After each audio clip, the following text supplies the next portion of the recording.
บรรยากาศขึ้นเฮือนใหม่พี่น้องเอ้ยอ้ายน้องเฮากำลังเตรียมพากันไปขึ้นเฮือนใหม่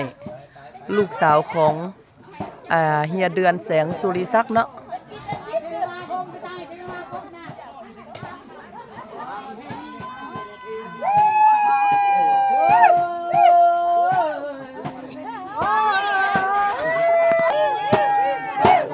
มาเด้อพี่น้องเด้อมาข้ามมาพูดเด้อ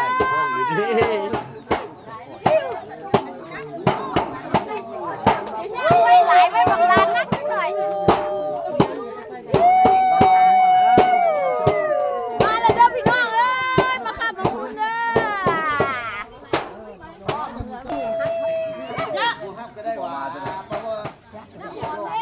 อยาทานังก็เหมือนมา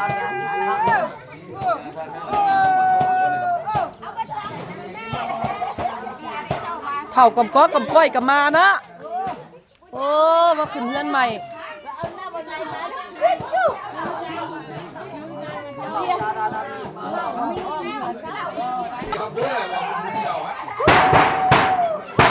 นั่น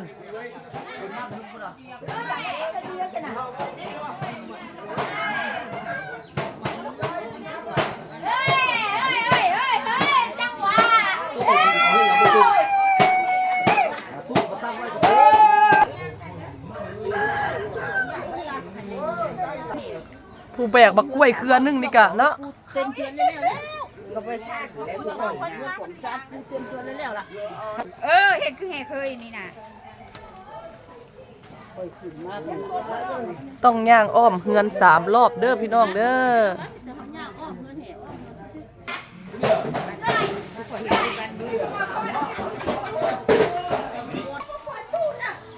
แม่ข้าเนี่ยมันเหมือนกับว่ามันคือเลยเนาะเฮ้ยบอกผมก็จะมาเห็นอะไรเปิดไฟบอกให้เปิดไฟบอกเปิดแม่ข้ามันเปิดให้ขึ้นเราเงินมากันไพ่ไม่ได้รอบที่3เด้อพี่น้องเด้อรอบที่3แล้วเด้อจ้าพี่น้องจ้ารอบที่ 3อย่าหอมนึงมาบาดนี้ก็แล้วเลยเอาสู้เจ้าคือบ่ย่างเฮือนเจ้าบ่ย่างอ้อมบ่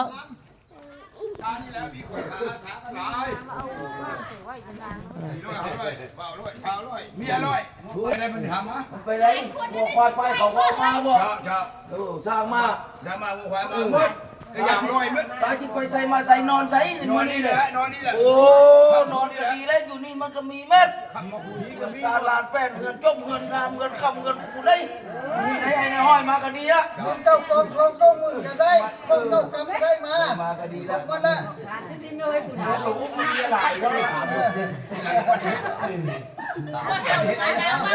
มาทั้งเนื้อหมดทั้งโคก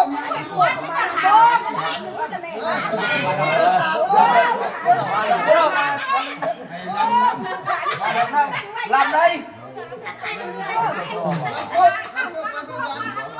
เจ้าไม่มาไม่ได้ป่ะเอาอยากได้ไม้อีกลำเป็นบ่ได้ไม้เอาเราคอยก่อนบ่เว้ยได้เราผมนี่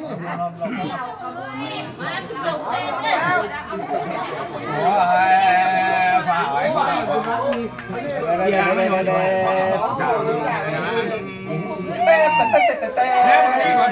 ตึ้งคุณตึ้งพี่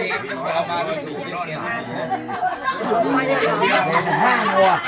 เดี๋ยวนี้ละนะโอ้ยมือนี่มือสันวันโศกก็กอบวันดีวันเสียทีอภิตาสุมือทำละมือคุณคอยก็มาคุณเจ้าเสมอสานะคุณขอได้พี่น้องคอยก็มาคุณเจ้าเสมอเนาะคุณย้อนความหมายก่อเจ้าหรือหมายก่อนไหน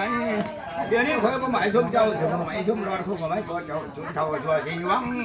เดี๋ยวนี้คอยก็หมายมามันน้ำตุนผักซีคอยก็หมายมามีน้ำตุนผักบัวคอยก็หมายก่อเจ้าจุนเท่าชัวสีวังจุขังวังแก้วบ่มีพุ่นละดังโอ้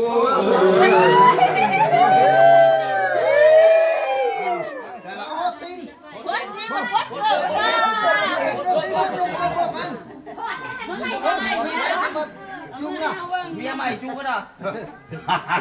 เฮ้ยแม่จุ่มตายได้ตุ่มตูน้ำไหลเอานี่ก่อนพี่น้องนะ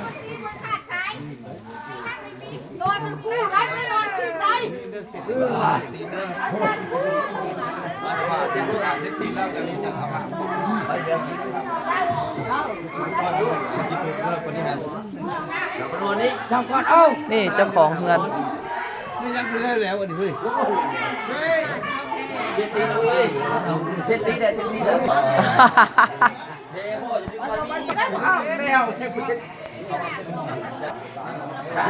เออใ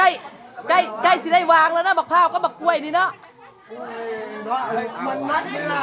ให้เอากอกจากประเพณีไหม ไปจะได้วางไหน วางไว้กันนะวาง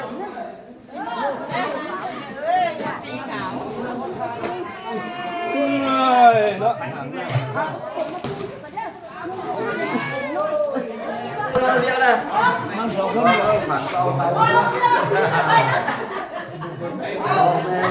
หัวละ